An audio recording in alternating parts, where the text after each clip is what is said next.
Hello students, welcome to our channel Physics Sutra. और आज इस लेक्चर में हम पढ़ेंगे ग्रेविटेशन। ग्रेविटेशन चैप्टर में हमें क्या क्या पढ़ना है तो उस चैप्टर के बारे में हम जान लेते हैं। सबसे पहले हम पढ़ेंगे इसमें न्यूटन्स लॉ ऑफ ग्रेविटेशन, ठीक है, जो कि हम थोड़ा सा क्लास 11th में भी पढ़ के आते हैं। F equal to G m1 m2 upon r square. Newton's law of gravitation के बाद gravitational field, intensity and potential के बारे में पढ़ेंगे। ग्रेविटेशनल पोटेंशियल क्या होता है, then gravitational potential energy, earth gravity, ठीक है, अर्थ की वजह से जो ग्रेविटेशनल आएगा, हाइट पर जाने पर और डेप्थ में जाने पर जो जी की वैल्यू उसमें क्या इंपैक्ट पड़ेगा, वो चीज पढ़नी है। देन एस्केप वेलोसिटी का कॉन्सेप्ट आएगा, किसी पार्टिकल को हम मिनिमम कितना स्पीड से फेंके कि वो अर्थ के ग्रेविटेशन के बाहर चले जाए। उसके बाद Kepler's law of planetary motion, ठीक है, कि जो प्लेनेट है वो किस तरह से रिवॉल्व करते हैं सन के अराउंड, वो पढ़ना है। देन सैटेलाइट के मोशन के बारे में पढ़ना है। किसी भी सैटेलाइट को अगर हमें लॉन्च करना है तो उसकी मिनिमम वेलोसिटी वगैरह क्या होनी चाहिए, या सैटेलाइट का पाथ कैसा होगा, वो सारी चीजें पढ़नी। तो सबसे पहले हम इसमें पढ़ेंगे न्यूटन्स लॉ ऑफ ग्रेविटेशन। तो न्यूटन्स लॉ ऑफ ग्रेविटेशन में क्या होता है कि सिंपल, अगर कोई भी दो ऑब्जेक्ट है जिनके पास अपना खुद का मास है कुछ, ठीक, तो दो पार्टिकल हैं जिनमें एक का मास है m1 और एक का मास है m2, ठीक। सपोज यहाँ पे दो पार्टिकल हैं, एक का मास है m1 और एक का मास है m2। तो इन दोनों पार्टिकल के बीच में क्या लगता है, फोर्स लगता है, इंटरेक्शन फोर्स। और उस फोर्स का जो नेचर है वो हमेशा होता है अट्रैक्टिव, यानी दो पार्टिकल जब भी होंगे तो हमेशा क्या आएंगे, वो पास पास ही आएंगे, कभी रिपल्सन नहीं होता है उनमें।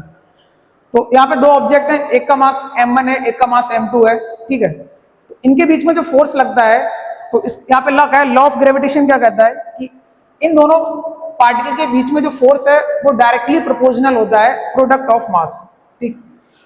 लॉ क्या कहता है, जो फोर्स है वो डायरेक्टली प्रोपोर्शनल होता है product of mass m1 m2। Product of मास का मतलब क्या है कि अगर मास की वैल्यू बढ़ेगी तो जो फोर्स है वो इंक्रीज होगा, ठीक। अगर हम किसी भी एक पार्टिकल का मास इंक्रीज करें, एक पार्टिकल का मास m1 अगर बढ़ाएंगे तो इन दोनों के बीच में जो इंटरेक्शन फोर्स है वो इंक्रीज होगा। अगर आप m2 को बढ़ाएंगे तो भी इंटरेक्शन फोर्स है वो इंक्रीज होगा। अगर दोनों पार्टिकल के मास को इंक्रीज करेंगे, m1 भी इंक्रीज करें m2 भी इंक्रीज करें, तो भी फोर्स क्या होगा, इंक्रीज होगा। यानी दोनों पार्टिकल में से अगर हम किसी पार्टिकल का मास इंक्रीज करेंगे तो जो फोर्स की वैल्यू है वो क्या होगी, इंक्रीज होगी। फोर्स किस पर डिपेंड करता है, directly proportional to product of mass m1 और m2 पे। फिर यहाँ पे क्या पढ़ते हैं हम कि जो फोर्स है वो इनवर्सली प्रोपोर्शनल होता है स्क्वायर ऑफ डिस्टेंस। दो पार्टिकल के बीच में जो फोर्स है वो इनवर्सली प्रोपोर्शनल होता है किसके, स्क्वायर ऑफ डिस्टेंस। ये जो डिस्टेंस है r, ये डिस्टेंस हम कहां से कहां लेते हैं, centre to centre. Important point ये है कि दो पार्टिकल के बीच का जो सेपरेशन हमें लेना है, डिस्टेंस लेना है, वो डिस्टेंस हम लेते हैं कहां, सेंटर टू सेंटर। पहले वाले पार्टिकल का सेंटर कहां पे, सेकंड वाले पार्टिकल का सेंटर कहां पे, तो सेंटर टू सेंटर डिस्टेंस क्या होती है यहाँ पे r। तो फोर्स है वो इनवर्सली प्रोपोर्शनल होता है किसके, r स्क्वायर के। r यहाँ पे क्या है वो हमें पता है। अब इनवर्सली प्रोपोर्शनल का मतलब क्या है कि अगर हम r को इंक्रीज करेंगे, अगर हम r को क्या करें, इंक्रीज करें, r को अगर हम इंक्रीज करेंगे तो जो फोर्स की वैल्यू है वो क्या होगी, डिक्रीज होगी। इनवर्सली प्रोपोर्शनल का मीनिंग यही होता है, r को अगर हम इंक्रीज करेंगे तो फोर्स क्या होगा, डिक्रीज। यानी पार्टिकल अगर दूर दूर होंगे तो फोर्स क्या हो जाएगा, कम। अगर r को हम कम करेंगे, ठीक, दो पार्टिकल को अगर हम पास लेके आएंगे, अगर r कम होगा तो फोर्स की वैल्यू क्या होगी, इंक्रीज होगी, ठीक। इनवर्सली प्रोपोर्शनल का मतलब यही होता है, एक क्वांटिटी को डिक्रीज करेंगे तो दूसरी वाली क्या होगी, इंक्रीज होगी, ठीक। इन दोनों इक्वेशन को अगर हम कंबाइन करके लिखें तो कंबाइन करके इन दोनों को हम कैसे लिखेंगे mathematically, f proportional to m1 m2 upon r square. दोनों को कंबाइन करके लिखेंगे तो f proportional to m1 m2 upon r square, ये आ गया। अब फिजिक्स में क्या होता है, जब भी कोई फार्मूला आता है, यहाँ पे जब प्रोपोर्शनलिटी के साइन की जगह हम इक्वल टू का साइन लगाते हैं, जब भी हम प्रोपोर्शनलिटी का साइन हटाते हैं और इसका साइन लगाते हैं, इक्वल टू का साइन लगाते हैं, तो यहाँ पे क्या आता है, यहाँ पे कांस्टेंट आता है। यहाँ पे जो कांस्टेंट आता है इसको हम लिखते हैं किससे, कैपिटल जी से। यहाँ पे जो कांस्टेंट आएगा उसको हम किससे लिखते हैं, कैपिटल जी से। तो F इक्वल टू मिला G m1 m2 upon r square. G का यहाँ पे एक नाम होता है, ठीक, जो कि हमें याद रखना है। जी को हम क्या बोलते हैं, यूनिवर्सल ग्रेविटेशनल कांस्टेंट, ठीक। जी को हम क्या बोलते हैं, यूनिवर्सल ग्रेविटेशनल कांस्टेंट। इसकी जो वैल्यू है वो भी हमें याद रखनी है। कैपिटल जी की जो वैल्यू है वो होती है 6.67 इंटू 10 की पावर -11, ठीक। कैपिटल जी की जो वैल्यू है वो क्या होती है, 6.67 इंटू 10 की पावर -11। आगे इसका यूनिट लिखा है, ऐसा यूनिट कैसे निकालेंगे वो भी यहाँ पे हमें समझना है। तो फार्मूला हमारा क्या आया, फार्मूला आया F equal to G m1 m2 upon r square. अगर हमें जी का यूनिट निकालना है तो हम क्या करेंगे, इस इक्वेशन को क्रॉस मल्टीप्लाई करेंगे तो मिलेगा G M one M two equal to F R square. तो कैपिटल जी यहां से मिल जाएगा हमें F R square divided by M one M two. ये आ गया। जिस भी फिजिकल क्वांटिटी का हमें ऐसा यूनिट फाइंड करना है उसको लेफ्ट साइड कर लो, बाकी सारी क्वांटिटी राइट साइड। अब यहाँ पे आ रहा है फोर्स, तो फोर्स का यूनिट हमें पता है, ऐसा यूनिट क्या होता है, न्यूटन। तो यहाँ पे आ गया न्यूटन। फोर्स का ऐसा यूनिट क्या होता है, न्यूटन। आर क्या है, डिस्टेंस, डिस्टेंस का ऐसा यूनिट होता है मीटर, तो आर स्क्वायर है तो यहाँ पे आ जाएगा metre square divided by M one M two क्या है, मास, और मास का ऐसा यूनिट होता है किलोग्राम, तो नीचे आएगा किलोग्राम स्क्वायर, क्योंकि दो बार आएगा किलोग्राम किलोग्राम किलोग्राम स्क्वायर। तो न्यूटन मीटर स्क्वायर पर केजी स्क्वायर, ये क्या आ गया, कैपिटल जी का एसआई यूनिट। ठीक, ऐसा यूनिट फाइंड कर लिया। इसका डायमेंशन भी हम लिख सकते हैं, अगर इसका डायमेंशन लिखना चाहें तो डायमेंशन इसका क्या बनेगा, न्यूटन होता है फोर्स, फोर्स का डायमेंशन हमने याद करना बताया था क्लास में। ठीक है, फोर्स का डायमेंशन हमें याद रखना होता है, क्या होता है, M L T minus two. Metre square length है तो मीटर स्क्वायर का डायमेंशन होगा L square divided by mass, kilogram, तो मास का डायमेंशन होता है एम, तो किलोग्राम जो है वो मास का यूनिट है, मास का डायमेंशन होता है कैपिटल एम, तो एम स्क्वायर। ऊपर है एम, नीचे एम स्क्वायर, इसको सोल्व करेंगे तो मिलेगा एम की power minus one, L, L एक यहाँ पे स्क्वायर यहाँ पे, तो एल की पावर 3 और टी की पावर माइनस टू। इसको सोल्व करेंगे तो आएगा M power minus one, L cube T power minus two. इस तरह से इसका डायमेंशन में याद रख सकते हैं। अब इस फार्मूले में हमें क्या याद रखना है, सिंपल जो छोटे छोटे से क्वेश्चन बनते हैं एक आधा नंबर के। अगर हम मास को डबल करेंगे, ठीक, सपोज मैंने मास को डबल किया, m1 को अगर मैंने डबल किया तो m1 को अगर डबल करेंगे तो जो फोर्स है वो डबल हो जाएगा। ठीक, जो ग्रेविटेशनल फोर्स है Fg, अगर हमने एक मास को डबल किया तो फोर्स क्या हो जाएगा, डबल। जैसे अगर मैंने m1 को क्या कर दिया, इसको डबल किया, डबल करने का मतलब इसको 2m1 कर दिया, तो 2m1 करेंगे तो नया फोर्स हमारा क्या हो जाएगा, g, m1 की जगह लिखेंगे 2m1, m2 की जगह हो गया m2 divided by are square. केवल मास डबल किया, बाकी सारी चीजें सेम है। तो ये जो 2 को हम आगे लिख लेंगे तो यहां से हमें क्या मिलेगा, 2gm1 m2 upon r square, और gm1 m2 upon r square ही क्या है, ये फोर्स है, और आगे क्या 2 का फैक्टर आ गया ना, फोर्स क्या हो गया, डबल। तो अगर हम मास को डबल कर देंगे तो फोर्स क्या हो जाएगा, डबल।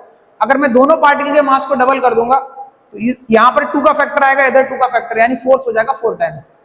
तो मास को डबल करने, दोनों पार्टिकल का मास अगर हमने डबल कर दिया तो फोर्स जो है वो 4 टाइम्स हो जाएगा। अगर हम आर को इंक्रीज या डिक्रीज करेंगे तो उसके अकॉर्डिंग भी फोर्स क्या होगा, चेंज होगा। तो ऐसे ये छोटे छोटे क्वेश्चन बनते हैं जो कि हमने 9th क्लास में पढ़े होंगे। ठीक है, आगे इसमें जो हमें पढ़ना है इंपॉर्टेंट चीज है, ठीक है, वो है वेक्टर फॉर्म। ठीक, न्यूटन्स लॉ की कौन सी फॉर्म, वेक्टर फॉर्म। फोर्स जो है वो वेक्टर क्वांटिटी है, तो फोर्स अगर वेक्टर क्वांटिटी है तो यहाँ पे इसमें डायरेक्शन भी होगी। ठीक है, तो अगर हमें अपना आंसर लिखना है मैग्नीट्यूड और डायरेक्शन दोनों के साथ, तो किस तरह से करेंगे, तो यहाँ पे हमने 2 पार्टिकल ले लिए हैं, एक पार्टिकल का मास m1 है और एक पार्टिकल का मास m2 है। एक पार्टिकल का मास m1 है, एक पार्टिकल का मास m2 है। इन पार्टिकल का ओरिजिन से जो पोजीशन वेक्टर है ये हमें गिवन होगा। इसको मैंने मान लिया r1 वेक्टर, और सेकंड वाले को क्या ले लिया मैंने, r2 वेक्टर। तो एक पार्टिकल जिसका मास m1 है, इसका पोजीशन वेक्टर कैसे लिखते हैं वो हमें पता है, ओरिजिन के रिस्पेक्ट में किसी पॉइंट का लोकेशन। तो ये है हमारा ओरिजिन 0,0। इस ओरिजिन के रिस्पेक्ट में m1 का जो लोकेशन बताएगा, जो वेक्टर, उसको हम किससे लिखेंगे, r1 से। यहां से लेके यहां तक जो वेक्टर है वो r1 हो गया। m2 का पोजीशन वेक्टर क्या है, r2। तो r1 और r2 क्या है, r1 r2 जो है वो पोजीशन वेक्टर है m1 एंड m2 के। ठीक है, हमें क्या फाइंड करना है, हमें फाइंड करना है m1 और m2 के बीच में फोर्स फाइंड करना है। ठीक, हमको क्या फाइंड करना है, m1 और m2 के बीच में फोर्स कितना लगेगा। अब फोर्स तो देखो हमें पता है, फोर्स जो लगता है ग्रेविटेशनल फोर्स, उसमें हमें क्या चीज याद रखनी है कि ग्रेविटेशनल फोर्स 2 पार्टिकल के बीच में जो लगता है उसकी डायरेक्शन होती है, उसकी जो डायरेक्शन है वो होती है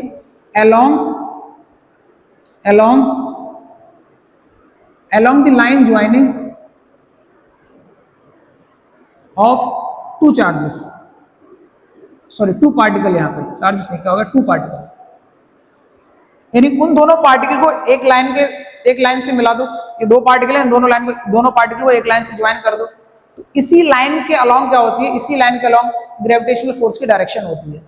अब ग्रेविटेशनल फोर्स जो होता है वो हमेशा अट्रैक्टिव नेचर का होता है। अट्रैक्टिव नेचर का मतलब 2 पार्टिकल हमेशा पास पास आएंगे, पास पास अगर आएंगे तो अगर ये है मान लिया m1 और ये है m2, अगर ये पास पास आएंगे अट्रैक्ट होंगे तो m1 पे जो फोर्स है वो इधर लगेगा और m2 पे जो फोर्स है वो इधर लगेगा। m1 पे फोर्स किधर लगेगा, इधर लगेगा क्योंकि अट्रैक्ट हो रहे हैं ऐसे, और m2 पे फोर्स किधर लगेगा, इधर लगेगा ऐसे। तो ये डायरेक्शन में डायग्राम में तो दिख रही है, ये इस पर F लगा, ये इस पर F लगा, बट इसको जब हम मैथमेटिकली लिखेंगे तो मैथमेटिकली इसका फार्मूला क्या बनेगा, वेक्टर फॉर्म में इसका फार्मूला क्या होता है, उसको किस तरह से लिखेंगे वो यहाँ पे हमें समझना है। तो डायग्राम में मैंने दो पार्टिकल ले लिए, m1 m2 position vector r1 r2, ठीक। अब इन दोनों पर जो फोर्स लगेगा m1 और m2 पर, m1 और m2 पर जो फोर्स लगेगा, तो m1 m2 को मैंने एक लाइन से ज्वाइन किया, ये डॉटेड लाइन मैंने यहाँ पे बना दी, डॉटेड लाइन से ज्वाइन किया। अब m1 पे फोर्स किधर लगेगा, m1 पे लगेगा फोर्स m2 की तरफ, और m2 पे जो फोर्स लगेगा वो m1 की तरफ लगेगा, क्योंकि दोनों क्या करेंगे, आपस में अट्रैक्ट होंगे। यहां पे हमने क्या लिया है, अगर हम निकाले किसी एक पार्टिकल पर फोर्स, जैसे मैं F1 m1 पे निकाल रहा हूं, ठीक, यहाँ पे दो लाइनें लिखी हुई है, क्या है F12 क्या डिनोट कर रहा है यहाँ पे, ठीक, F12 ये नोटेशन होता है, ये नोटेशन किसका है, ये डिनोट कर रहा है फोर्स ऑन पार्टिकल 1, जो नंबर पहले लिखा है मतलब उस पर फोर्स लग रहा है, इसको बोलेंगे फोर्स ऑन पार्टिकल 1, और जो नंबर बाद में लिखा है मतलब वो वाला पार्टिकल लगा रहा है, due to m2, gravitational force on m1 by m2, यानी जो नंबर पहले लिखा है उस पार्टिकल पर फोर्स लग रहा है, और किसके द्वारा लग रहा है, जो नंबर बाद में लिखा है उसके द्वारा लग रहा है। अगर मैं F21 लिखूंगा तो इस सिंबल का मतलब है फोर्स ऑन पार्टिकल 2, यानी m2 पर फोर्स, और जो नंबर बाद में लिखा है उसके m1 के द्वारा, ठीक। ये इनके नोटेशन हो गए जो कि यहाँ पे लिखे हुए। अब फाइंड कैसे करेंगे वो यहाँ पर देखो, तो मैं फोर्स लिखूंगा, पहले F12 निकालता हूं, ठीक, F12 लिखेंगे G m1 m2 upon r square. ये तो आया मैग्नीट्यूड, ये क्या है, मैग्नीट्यूड ऑफ फोर्स, यहाँ पे कोई डायरेक्शन नहीं आई है, capital G m1 m2 r square, ये सारे क्या है, सारी मैग्नीट्यूड है, सारे नंबर है, तो यहाँ से केवल नंबर मिलेगा, हमें डायरेक्शन नहीं मिलेगी। बट यहाँ पे हमें क्या करना है, हमें डायरेक्शन को भी इंक्लूड करना है। तो डायरेक्शन को इंक्लूड करने के लिए हम क्या करते हैं, ठीक, डायरेक्शन को इंक्लूड करने के लिए यूनिट वेक्टर का यूज करते हैं, इसका इस्तेमाल करेंगे यूनिट वेक्टर। यूनिट वेक्टर क्या करते हैं, यूनिट वेक्टर जो हम पढ़ते हैं आई कैप, जे कैप, के कैप, यूनिट वेक्टर का काम होता है केवल डायरेक्शन को बताना। जैसे कोई चीज एक्स डायरेक्शन में मूव कर रही है तो एक्स डायरेक्शन में जा रही है तो उसके आगे हम क्या लगा देंगे, आई कैप। कोई चीज अगर बाई डायरेक्शन में जा रही है तो हम लगा देंगे जे कैप, अगर जेड में जा रही है तो हम क्या लगा देते हैं, के कैप, ठीक। तो आई कैप, जे कैप, के कैप ये स्टैंडर्ड यूनिट वेक्टर हैं जो कि डायरेक्शन के लिए हम यूज करते हैं। तो यहाँ पर हमें मैग्नीट्यूड तो पता है, ये न्यूटन के फॉर्मूले से आता है, ठीक, लॉ ऑफ ग्रेविटेशन से आता है, तो ये तो हमें मैग्नीट्यूड तो पता है। आगे हमें डायरेक्शन लिखनी है, तो डायरेक्शन के लिए हम किसका यूज करते हैं, यूनिट वेक्टर। यूनिट वेक्टर का जो मैग्नीट्यूड है वो क्या होता है, 1। यूनिट वेक्टर का मैग्नीट्यूड 1 होता है। तो इसमें अगर जब मैं यूनिट वेक्टर का मल्टीप्लाई कराऊंगा, यहाँ पे यूनिट वेक्टर का जब मल्टीप्लाई कराऊंगा तो इस मैग्नीट्यूड में कोई फर्क नहीं पड़ेगा, कोई किसी भी नंबर में एक का मल्टीप्लाई कराएंगे तो कोई फर्क नहीं पड़ेगा, लेकिन यूनिट वेक्टर हमें क्या देता है, केवल और केवल डायरेक्शन देता है। अब डायरेक्शन मेरे को कौन सी लिखनी है वो यहाँ पे समझना पड़ेगा, ठीक है, थोड़ा शॉर्ट में कराता हूँ। डायरेक्शन कौन सी लिखनी है, देखो मैं फोर्स किस पर लिख रहा हूँ, m1 वाले चार्ज पार्टिकल पर। फोर्स किस पे लिख रहे हैं, m1 वाले चार्ज पार्टिकल पर। तो m1 वाले चार्ज पार्टिकल पर जो फोर्स लग रहा है उसकी डायरेक्शन तो हमें दिख रही है डायग्राम में, ठीक। ऑरेंज कलर का जो वेक्टर है यहां से इधर F12 जो लिखा हुआ है ये तो हमें दिख रहा है डायग्राम में। डायग्राम में तो हमें दिख रहा है फोर्स किधर लग रहा है, बट इसको मैथमेटिकली कैसे लिखेंगे वो यहाँ पे समझना है। तो सोचो यहाँ पे अगर मान लिया फोर्स इधर लगता, ये डायरेक्शन है एक्स एक्सिस, अगर फोर्स एक्स के अलोंग लगता तो मैं यूनिट वेक्टर क्या यूज कर लेता, आई कैप। क्या यूज करता, आई कैप। बट फोर्स यहाँ पे लग रहा है इस लाइन के अलोंग, इस लाइन के अलोंग लग रहा है तो हम यूनिट वेक्टर क्या यूज करेंगे। तो देखो अगर हमें किसी भी डायरेक्शन में वेक्टर पता है, ठीक, अगर हमें किसी भी डायरेक्शन में क्या पता है, वेक्टर पता है। जैसे मान लीजिए मैंने लिखा v वेक्टर वेलोसिटी, वेलोसिटी है 5 आई कैप। एक पार्टिकल है जिसकी वेलोसिटी कितनी है, 5 आई कैप। अब अगर मेरे को कहा जाए कि इसका यूनिट वेक्टर लिखो, क्या लिखो, इसका यूनिट वेक्टर। तो यूनिट वेक्टर का फार्मूला क्या होता है, बी कैप बराबर बी वेक्टर अपॉन बी। ये फार्मूला होता है यूनिट वेक्टर का। ए कैप बराबर ए वेक्टर अपॉन मॉड ए। तो मैं क्या लिखूंगा, वी वेक्टर ऊपर हो गया 5 आई कैप और डिवाइडेड बाई इस वी वेक्टर का मैग्नीट्यूड। इस वी वेक्टर का मैग्नीट्यूड कितना है, 5। 5 से इसको डिवाइड करेंगे तो आंसर क्या आया, आई कैप। आई कैप मिल गया। यूनिट वेक्टर हमें कैसे मिलता है, ठीक, यूनिट वेक्टर हमें कैसे मिलेगा, किसी भी वेक्टर को उसके मैग्नीट्यूड से अगर मैं डिवाइड कर दूं तो हमें क्या मिलता है, यूनिट वेक्टर। किसी वेक्टर को अगर हम उसके मैग्नीट्यूड से डिवाइड कर दें तो हमें क्या मिलता है, यूनिट वेक्टर। तो हमें क्या पता होना चाहिए, हमें वेक्टर पता होना चाहिए, हमें इस डायरेक्शन में लिखना है। ये जो डायरेक्शन है, ये ऑरेंज कलर वाली, ये जो डायरेक्शन है, ये ऑरेंज कलर वाली, इस डायरेक्शन में हमें यूनिट वेक्टर लिखना है। तो अगर मेरे को इस डायरेक्शन में वेक्टर मिल जाए, अगर मेरे को इस डायरेक्शन में वेक्टर मिल जाए तो मैं क्या लिख सकता हूं, यूनिट वेक्टर, ठीक। अगर मेरे को इस डायरेक्शन में वेक्टर मिल जाए तो मैं क्या लिख सकता हूं, यूनिट वेक्टर, ठीक है।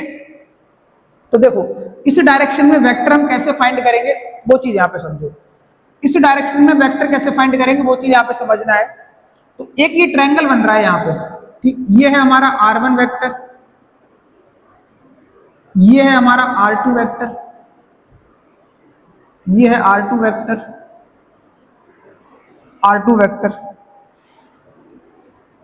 और हमें ये निकालना है, ये जो व्हाइट कलर वाला वेक्टर है ना, हमें ये निकालना है। अगर मैं इसको यहां से यहां ऐसे मिला दूं, ये ऐसे मिला दूं इसको ऐसे, ठीक, तो हमें इस डायरेक्शन में, अगर मेरे को ये व्हाइट कलर वाला वेक्टर ना, अगर मेरे को ये पता चल गया तो अगर मुझे इस डायरेक्शन में वेक्टर मिल गया तो मैं यूनिट वेक्टर निकाल सकता हूं। किसी भी डायरेक्शन में अगर हमें वेक्टर पता है तो हम क्या निकाल सकते हैं, यूनिट वेक्टर। तो इसको मैंने क्या मान लिया, इसको मैंने r मान लिया, मानने को कुछ भी ले सकते हो, इसको मैंने क्या मान लिया, r वेक्टर मान लिया। एरो मैंने इधर बनाया है, ये इसको मैंने क्या मान लिया, r वेक्टर, क्योंकि मुझे इसी डायरेक्शन में वेक्टर चाहिए, इसी डायरेक्शन में वेक्टर चाहिए तो मैं एरो इधर बनाऊंगा। अब हमने क्या पढ़ा है, हमने वेक्टर चैप्टर में पढ़ा है ट्रायंगल ऑफ वेक्टर एडिशन। क्या पढ़ा है हमने, triangle of vector addition. Triangle of vector addition क्या कहता है, ट्रायंगल ऑफ वेक्टर एडिशन क्या कहता है, ये अगर a वेक्टर है, ये b वेक्टर है, और तो ये क्या आएगा, resultant vector r। a vector plus b vector करेंगे तो हमें क्या मिलेगा, r vector. a vector plus b vector करेंगे तो क्या मिलता है, r वेक्टर, ठीक। तो ट्रायंगल ऑफ वेक्टर एडिशन जब यहां पर अप्लाई कराएंगे तो यहां पे देखो क्या हो रहा है, यहां पे देखना ध्यान से, यहां पे a वेक्टर में b वेक्टर ऐड हो रहा है, a वेक्टर में b वेक्टर ऐड हो रहा है ना, a वेक्टर का हेड b वेक्टर के टेल से कनेक्टेड है, तो इसका मतलब यहाँ पे क्या हो रहा है, a वेक्टर में b वेक्टर ऐड हो रहा है, a वेक्टर में b वेक्टर ऐड हो रहा है, और ये हमें इधर क्या मिल रहा है, रिजल्टेंट वेक्टर।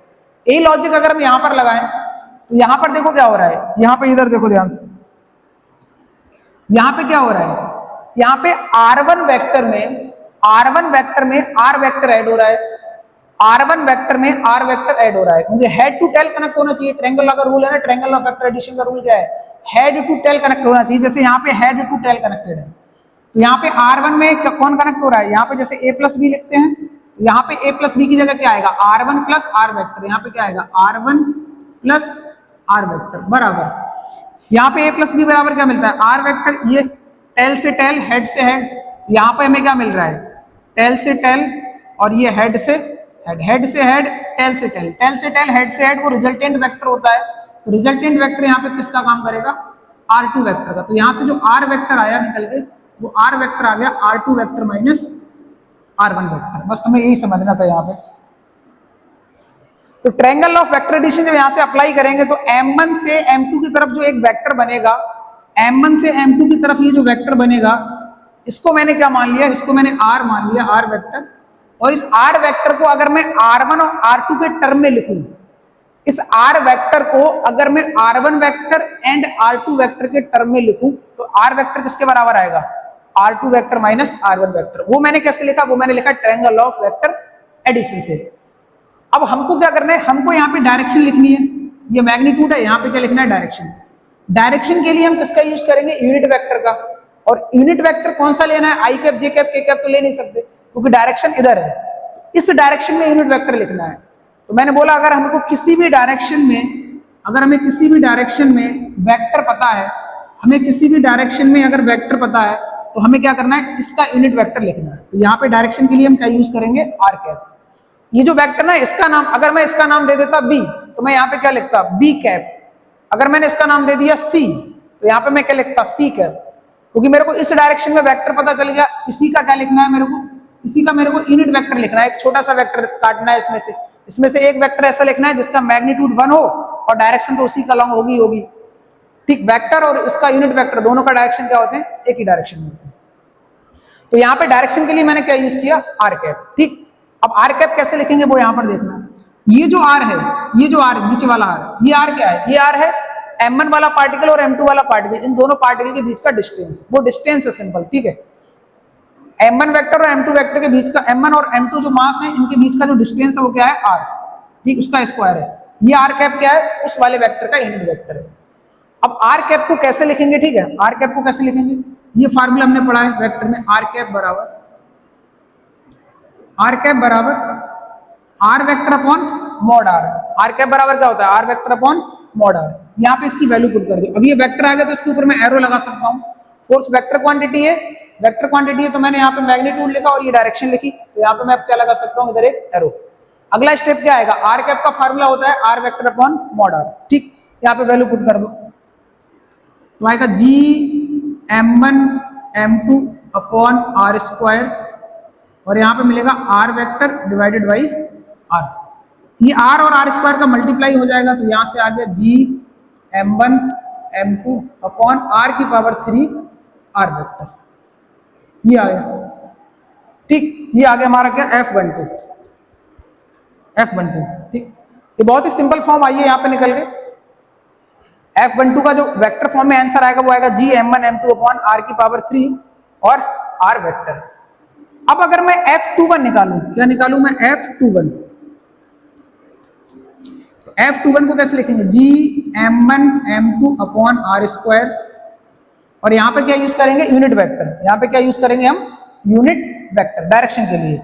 अब F21 देखो, F21 ये है, F21 क्या है, ये है दूसरे वाले पार्टिकल पे फोर्स, यानी m2 पर m1 के द्वारा जो लग रहा है वो किधर लग रहा है, इधर इधर, ये ऑरेंज वाला वेक्टर देखा ना, ऊपर लग रहा है। तो मुझे इस डायरेक्शन में वेक्टर चाहिए, मुझे क्या चाहिए, इस डायरेक्शन में वेक्टर, यानी ये चाहिए मेरे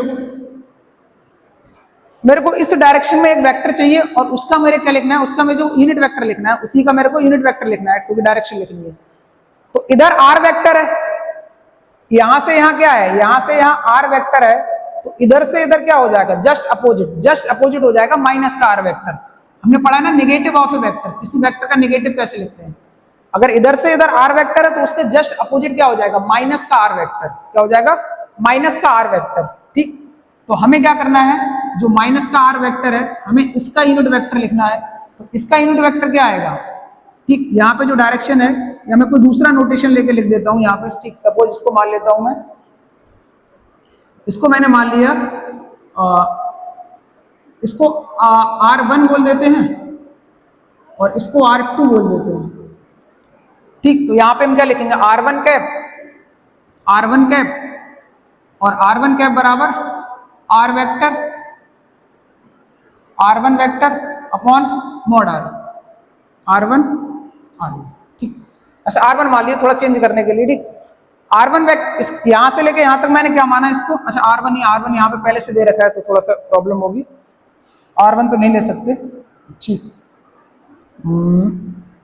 r ही लिखा देते हैं इसको, क्लीन हो जाएगा। ठीक, r1 हमने पहले से एक अज्यूम कर रखा है, तो r1 तो यहाँ नहीं लेंगे, एक बार तो मैं r ही लिख देता हूँ। ठीक, r vector upon mod r। ठीक, ये हो गया, r1 वेक्टर ने इसको अज्यूम कर रखा है तो उसको r ही लिखा रहने देते हैं। ठीक, ऐसे समझ, ये अपोजिट वाला वेक्टर है ना, उसके जस्ट अपोजिट है, तो जस्ट अपोजिट है वो क्या हो जाएगा, माइनस का r वेक्टर। ठीक, ये माइनस का r वेक्टर हो जाएगा। अब माइनस के r वेक्टर का ही इस वेक्टर का हमें क्या लिखना है, यूनिट वेक्टर लिखना है, तो यूनिट वेक्टर के लिए क्या यूज करेंगे, यहाँ पे माइनस r कैप हो जाएगा ऐसे। ठीक, यहाँ पे जब डायरेक्शन लिखेंगे ना तो हमें इस डायरेक्शन में लिखना है यूनिट वेक्टर, इस डायरेक्शन में वेक्टर क्या, माइनस r वेक्टर, तो माइनस r वेक्टर का जो यूनिट वेक्टर होगा वो माइनस r कैप। जैसे a वेक्टर का unit vector a cap, minus a vector का unit vector minus a cap, तो यहाँ पे माइनस का r कैप आ जाएगा, माइनस r कैप आ जाएगा। माइनस साइन को आगे लिख लो, g m1 m2 upon r square, और r कैप है, r कैप का फार्मूला क्या होगा, r vector upon mod r cap का फार्मूला होगा r vector upon mod r। तो यहाँ से हमें क्या मिला, माइनस का g m1 m2 upon r की पावर 3 और r वेक्टर, ये आया। अब F12 और F21 दोनों को अगर ध्यान से देखोगे, F12 F21 दोनों को अगर हम ध्यान से देखें, ये वाला रिजल्ट और ये वाला, तो दोनों सेम दिखाई दे रहे हैं, ये रिजल्ट और ये रिजल्ट दोनों सेम दिखाई दे रहे हैं, केवल एक माइनस साइन का फर्क है। केवल किसका फर्क है? माइनस साइन का फर्क है केवल। यहां से देखो G m1 m2 upon r square r की power 3 r vector, G m1 m2 upon are की पावर 3 आर वेक्टर। यहाँ माइनस साइन आ रहा है, यहाँ पे माइनस साइन नहीं आ रहा है, तो इससे क्या पता चल रहा है? इससे पता चल रहा है F21 वेक्टर जो है वो बराबर होगा माइनस, इस पूरे की जगह क्या लिख सकते हैं? F12। इस पूरे की जगह क्या लिख सकता हूं? F12। तो इस इक्वेशन से हमें क्या पता चल रहा है कि जो दोनों चार्ज पार्टिकल है, इन दोनों चार्ज पार्टिकल पे जो फोर्स है, इन दोनों चार्ज पार्टिकल पे जो फोर्स है वो इक्वल है। माइनस साइन यहाँ पे बता रहा है, उसकी डायरेक्शन अपोजिट है, वो हमें डायग्राम में भी दिख रहा है, मैथमेटिकली प्रूफ ही हो गया। दोनों चार्ज पार्टिकल नहीं, सिंपल पार्टिकल है मास, ये दोनों पार्टिकल है, इन दोनों पर मास जो है वो क्या है? इन दोनों पर जो फोर्स है, फोर्स क्या है? इक्वल है, फोर्स का मैग्नीट्यूड इक्वल है, लेकिन जो डायरेक्शन वो अपोजिट है। देखो एक पर इधर लग रहा है और एक पर उधर लग रहा है, तो डायरेक्शन अपोजिट है, इसलिए यहाँ पे क्या आ रहा है? Minus sign.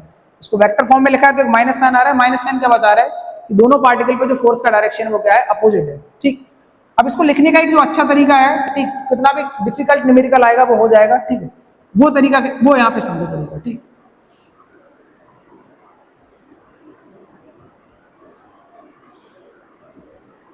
इसको लिखने का जो अच्छा तरीका है वो यहाँ पे हमें सीखना है। ठीक, जैसे आर कैप को मैंने क्या लिखा? आर कैप को लिखा R vector divided by mod R. यहां से हमारा फॉर्मूला बना G m1 m2 upon are की power 3 R cap, sorry R vector. ये वेक्टर फॉर्म में फार्मूला आ गया फोर्स का। इसको लिखने का जो अच्छा तरीका है, कितना भी डिफिकल्ट न्यूमेरिकल आएगा वो हो जाएगा। ठीक, तो इस डेरिवेशन में जो गिवन क्वांटिटी है, पहले तो हमें वो समझनी पड़ेगी गिवन क्वांटिटी क्या क्या है। तो गिवन क्वांटिटी कौन कौन सी है? पोजीशन वेक्टर गिवन है हमें, R1 हमें गिवन होगा जब भी कोई न्यूमेरिकल आएगा। दूसरा वाला जो पार्टिकल है M2, इसका पोजीशन वेक्टर क्या है? R2, ये हमें गिवन होगा। तो अगर R1 R2 हमें पता है, ठीक, फिर कोई न्यूमेरिकल आ रहा है तो उसको कैसे सोल्व करेंगे? आगे चल के हम न्यूमेरिकल सोल्व करेंगे। तो उसके लिए हमें क्या करना है? देखो यहाँ पे एक रिजल्ट हमने देखा था, अभी हमारा क्या आया था? आर वेक्टर जो आया था वो किसके बराबर था? R2 vector minus R1 vector. R vector किसके बराबर आया? R2 vector minus R1 vector. तो यहाँ पे आर वेक्टर की जगह मैं क्या लिख सकता हूँ? यहाँ पे देखो आर वेक्टर की जगह मैं क्या लिख सकता हूँ? ये तो हो गया आर की power 3 R2 vector minus R1 vector. ठीक, F12 लिखना है तो यहाँ पे हम क्या लिख सकते हैं? R2 vector minus R1 vector. ठीक, ये तो निकाला था हमने ट्रायंगल ऑफ वेक्टर एडिशन से, R1 vector plus R vector. ठीक, इसको हटा देता हूँ, ये नीचे वाला काम का है। R1 vector plus R vector ही किसके बराबर आया था? R2 वेक्टर के, तो R वेक्टर यहाँ से मिलेगा R2 माइनस R1। तो जहां पे R वेक्टर इसकी जगह लिख सकता हूँ R2 vector minus R1 vector. ये फार्मूला आया हमारा। ठीक, F12 अगर हमें फोर्स निकालना है कौन से पार्टिकल पे? वन पार्टिकल पे, इसके द्वारा M2 के द्वारा, तो फोर्स कितना आएगा? जी m1 m2 अपॉन आर की power 3 R2 vector minus R1 vector. ये फार्मूला हमें याद रखना है, ये काम आएगा। कितना भी डिफिकल्ट न्यूमेरिकल आएगा इस फार्मूले से हो जाएगा। आगे चल के करेंगे भी न्यूमेरिकल हम इस वाले फार्मूले में। ठीक, जहां पे R1 क्या है? Position vector of M1, R2 क्या है? पोजीशन वेक्टर ऑफ M2, और M1 M2 तो मास है। ये जो R है, नीचे वाला R, R की पावर 3, ये R क्या है? ये R है दोनों पार्टिकल के बीच का सेपरेशन। ठीक, ये जो R है नीचे वाला, ये R क्या होता है? इन दोनों पार्टिकल के बीच का सेपरेशन। अगर इस इक्वेशन में मैं क्या ले लूं? दोनों तरफ मॉड ले लें। अगर हम क्या ले लें? दोनों तरफ मॉड। अगर दोनों तरफ मॉड लेंगे तो क्या मिलेगा हमें? R वेक्टर का मॉड बराबर R2 vector minus R1 vector का मॉड। ऐसे मॉड ले लिया। अब किसी वेक्टर का अगर हमें मॉड लिखना है मैग्नीट्यूड, तो मैग्नीट्यूड का सिंबल क्या होता है? मैग्नीट्यूड को हम स्मॉल r से भी लिखते हैं, तो ये मैग्नीट्यूड हो गया R बराबर मिला हमें R2 vector minus R1 vector, ये आ गया। तो जहां पे स्मॉल r की पावर 3 लिखा है, इसको लिखने का एक तरीका और होता है। ठीक, ये r की पावर 3 है, इसको मैं कैसे लिख सकता हूं? इसको मैं ऐसे भी लिख सकता हूं R2 vector minus R1 vector के मॉड का क्यूब। ये तो सिंपल एक लेंथ है। R2 final position vector minus initial position vector, जैसे भी बोलना चाहो। R2 में R1 करोगे तो एक वेक्टर क्वांटिटी मिलेगी, उस वेक्टर क्वांटिटी का मैग्नीट्यूड, और मैग्नीट्यूड निकालेंगे, मैग्नीट्यूड निकाल के क्या कर देंगे? उसका क्यूब। ठीक, ये तो सिंपल एक नंबर आएगा निकल के, यहां से लेके यहां तक का डिस्टेंस कितना है उस डिस्टेंस को वेक्टर फॉर्म में लिखने का एक ये तरीका है, ठीक। तो ये आ गई वेक्टर फॉर्म किसकी, ग्रेविटेशनल फोर्स की। दो पार्टिकल हैं, उन पर अगर हमें फोर्स लिखना है तो फोर्स का जो वेक्टर फॉर्म बनेगा वो इस तरह से बनेगा, Gm1m2 अपॉन r की पावर 3। r को लिखने का एक तरीका ये होता है और r वेक्टर को लिखने का एक तरीका ये है। ये ऊपर वेक्टर लिखा हुआ है r वेक्टर जो कि r2 माइनस r1, नीचे क्या लिखा है उस वेक्टर का मैग्नीट्यूड, ठीक। The gravitational force F12 and F21 from action and reaction pair. Action and reaction जो न्यूटन्स का थर्ड लॉ पढ़ते हैं ना, थर्ड लॉ में क्या पढ़ते हैं, पहला ऑब्जेक्ट जितना फोर्स दूसरे पे लगाएगा, दूसरा वाला ऑब्जेक्ट भी उतना ही फोर्स पहले वाले ऑब्जेक्ट पे लगाएगा और दोनों का डायरेक्शन क्या होगा, अपोजिट होगा, तो उनको क्या बोलते हैं, एक्शन रिएक्शन पेयर, ठीक। तो ये भी फोर्स कैसा होता है, ग्रेविटेशनल फोर्स। ग्रेविटेशनल फोर्स भी होता है एक्शन और रिएक्शन वाले पेयर्स में, ठीक। फार्मूला जो लिखा है उसमें मीनिंग क्या है सिंबल्स की, जब न्यूमेरिकल करेंगे तो और अच्छे से समझ आएगा, ठीक। Force due to multiple charge, ठीक। नेक्स्ट यहाँ पे क्या पढ़ना है, force due to multiple charge, multiple particle, sorry. जो पहला चैप्टर ना वो ग्रेविटी 12th में पहला चैप्टर पढ़ेंगे, तो पहला चैप्टर जो है हमारा इलेक्ट्रोस्टैटिक्स, तो उसमें सेम चीजें पढ़नी होती है हमें चार्ज पार्टिकल को लेके, तो इसीलिए बार बार वो नाम आ रहा है चार्ज पार्टिकल। यहाँ पे ये कई सारे ऑब्जेक्ट हैं, इसका मास m ले लेते हैं, ये पहला पार्टिकल इसका मास m1 है, इसका मास m2 ले लिया, इसका मास m3 और इसका मास m4। चार पार्टिकल हैं, चारों के मास यहाँ पे गिवन है। अब अगर हमें फोर्स फाइंड करना है कि m1 वाले पार्टिकल पर कितना फोर्स लगेगा, ठीक, या m पर, ये जो फोर्स, ठीक। Force due to multiple particles यानी कई सारे पार्टिकल हैं, 5 हो सकते हैं, 10, 15, 20 जितने भी पार्टिकल हैं, तो हर एक पार्टिकल की वजह से अगर मैं फोर्स फाइंड करूं इस m वाले पार्टिकल पर कितना फोर्स लगेगा, तो कैसे फाइंड करेंगे, ठीक है। मान लिया यहाँ पे 5 पार्टिकल है टोटल, तो m पर जो फोर्स लगेगा, एक तो m1 की वजह से लगेगा फोर्स इन दोनों के बीच में, इन दोनों के बीच में जो फोर्स लगेगा उसका डायरेक्शन किधर होगा, इधर, इसको मैंने मान लिया F1। एक फोर्स लगेगा इन दोनों में, इन दोनों की वजह से जो फोर्स आएगा इसकी डायरेक्शन किधर होगी, इधर F2।